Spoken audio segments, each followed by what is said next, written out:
When it comes to blogging, we get asked all the time by our clients, what happens if? What happens if I want to blog about this or I want to promote this service, but I don't have any photos? Or I want to shoot this style of weddings, but I haven't shot them yet. Or I want to be at this venue, but I haven't had a couple book me who is having a wedding at that venue.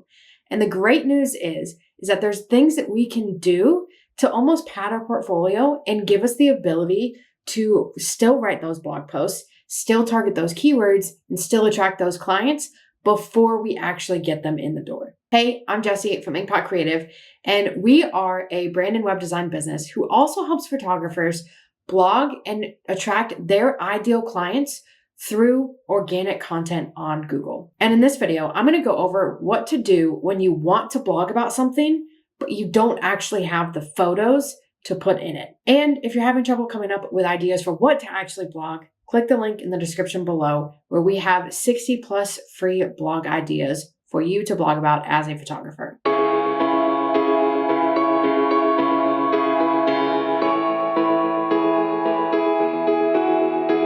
So while it may feel like you can't blog about something if you don't actually have photos to go along with it, the reality is there's a lot of different things that we can do to actually mitigate that and still get the content out. So let's say you want to blog about a service and maybe you just have never promoted this service before. It's something you're adding in. It's something that you want to attract people for, but you don't necessarily have all of the photos back it up. So let's say you want to start adding in engagement photography, but you don't really have a lot of engagement photos that you can use, or maybe you don't have any.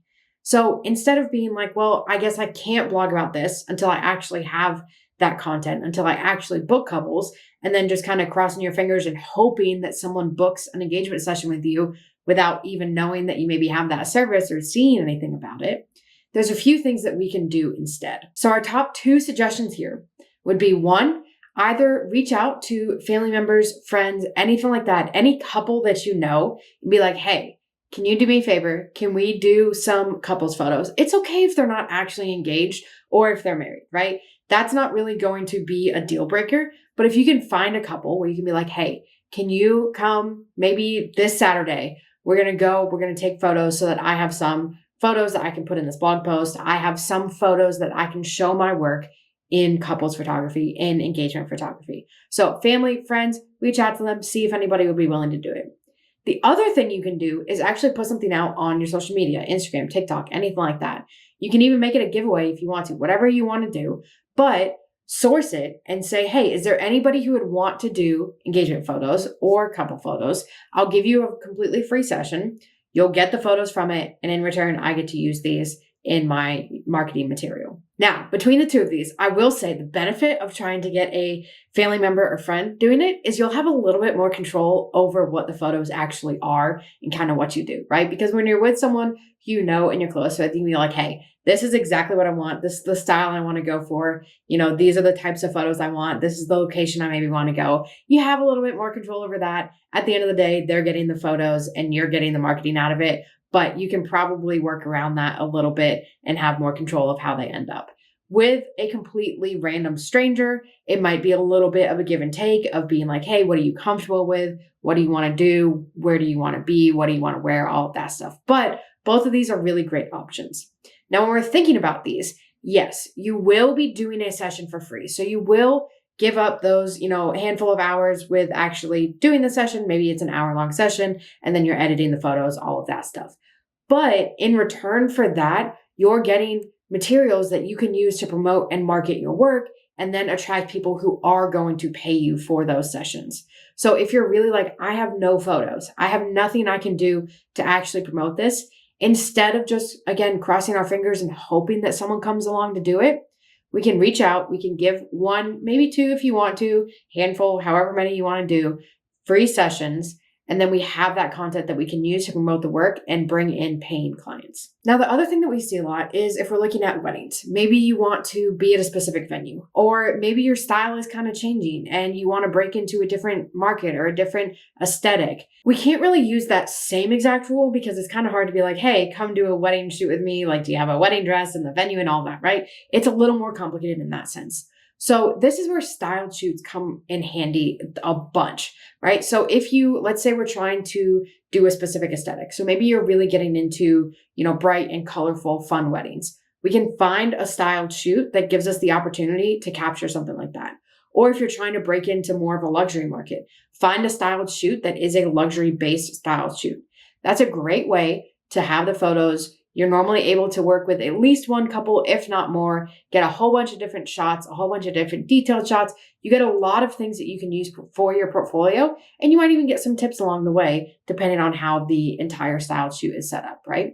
So that's a great option. Obviously, your clients and, random people coming on the internet aren't necessarily going to know that that wasn't a real wedding. So it really is a great way to get the exact style, aesthetic, anything that you want on your website, on your blog, with real content that you can actually use. Now, if the thing that you're struggling with is, I want to blog about this venue, I really want to be at this venue, but none of the clients that I've booked so far have a wedding at this venue. So what can I do to actually attract people who are maybe looking at that venue, want to book that venue? How can I get them into my circle so that I can have a wedding there? In this case, our first suggestion is always to actually reach out to the venue. When we're thinking about it, if we're highlighting a venue on our blog, we're putting it on our blog. We might be putting it on our social media too. Like we might talk about the post. The post might go out to our email list, anything like that. So there's a couple different places where we might actually be putting it. But at a minimum, we're putting it on our blog. That is free marketing for that venue, right? We're not expecting them to pay us to put their content, highlight their venue on our blog. So it's free content for them. So if you call them, go up to them, anything like that. But if you're like, hey, I'm a photographer, I want to feature your venue on my blog, and I haven't had a couple actually book a wedding here, but I really want to work with couples who book weddings here. Be like, hey, can I just come and take a couple of pictures of the space? Even if it's not actually set up for a wedding, having your own pictures of the space, especially if it's a dedicated wedding venue versus something that's like, a hotel or something where it's really only looks like a wedding venue when it's set up. If we're looking at a dedicated wedding venue, we'd be like, hey, can we come take a picture of some of the different spaces? If there's multiple ceremony spaces or the outdoor spaces or just the exterior, any getting ready rooms, whatever it is, if we can go in and take a couple of pictures, so we have pictures of the space, we can use those pictures in the actual post. Now, when we're doing this too, we might also be able to ask for a tour of the venue or more information on the venue, because that's the other thing that we're kind of thinking of when we're writing these posts, right? What content am I actually going to put in here? If I've never shot a wedding here, how do I actually know, where the different spaces are or what to look for, anything like that? So maybe we can get a tour of the venue. We can get some more information from the people who own the venue or the people who run the venue. We can get an inside look into what a wedding day might look like or the questions that people might have, what they might want to look out for. So really just going to the venue, emailing them, calling them, driving up and asking whatever you feel comfortable with, being like, hey, can I take a couple pictures? Can I learn a little bit more about it so I can highlight this on my blog? Most of the time, you'll find that venues are open to this because, again, it's free marketing for them. So odds are they're going to be like, yeah, great. Let me see what we can do.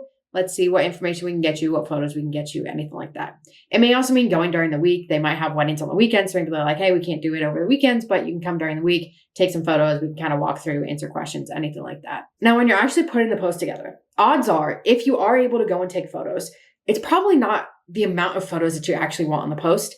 And you maybe want to actually throw in something that actually feels like a real wedding, right? So what we suggest for our clients in this case is if you have any photos of the venue, great, put those in. Fill out the rest of the post with more detail photos from your past weddings. So flat lay photos, any detail photos of outfits, of different florals, anything that's not super specific to the venue itself.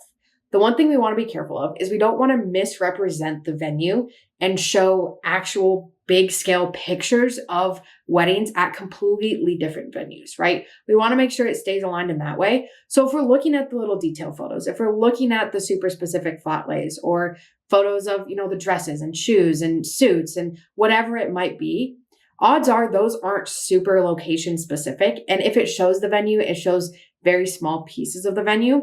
So these are great ways to show off your work.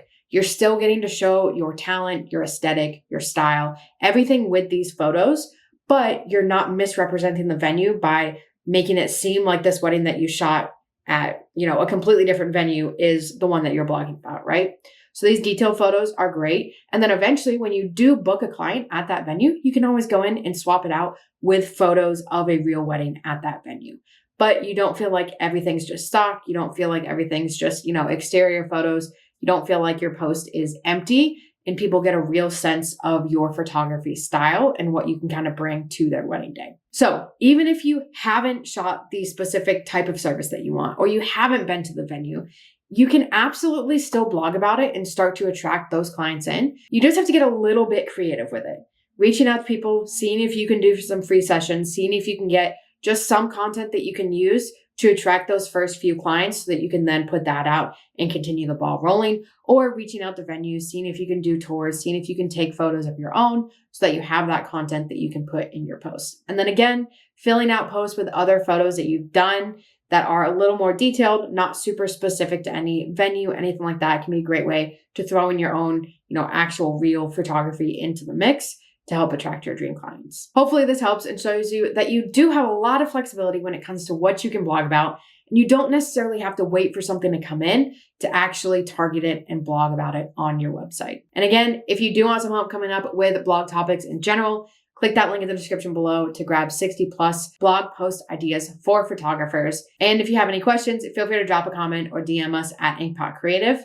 Thank you so much for tuning in. Be sure to hit that like and subscribe button, and we'll catch you in the next one.